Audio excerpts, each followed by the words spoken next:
Well, Governor Greg Abbott addressed 5 emergency items during his State of the State address earlier this week. One item topping his list of priorities during the legislative session is education reform.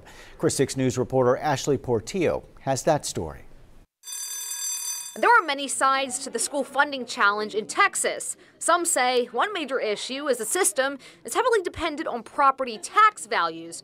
Former CCISD Superintendent Dr. Scott Elliff says the system's not unconstitutional, but it's definitely broken. Funding for public schools comes from both property taxes and the state of Texas, but that funding has been steadily decreasing for the past decade. For example, 10 years ago, the state provided 48.5% of public school funding, and in 2017, that percentage dropped down to 42.2%. Now a professor at Texas A&M University Corpus Christi, Dr. Elliff says state lawmakers must act now to restructure funding for public schools. It's a matter of local taxpayers will see that their schools will not be able to remain open. Meanwhile, in the State of the State address, Governor Abbott also said there's another problem.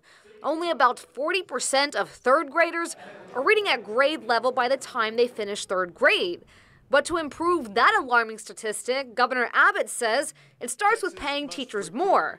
Here's West Oso ISD Superintendent Conrado Garcia. Our kids want to be like anybody else. If we don't provide them the same hope and the opportunities, it would be a very sad day for children. Now, it's up to state lawmakers to find a way to reform how schools are funded. We must target education funding and how teachers are paid.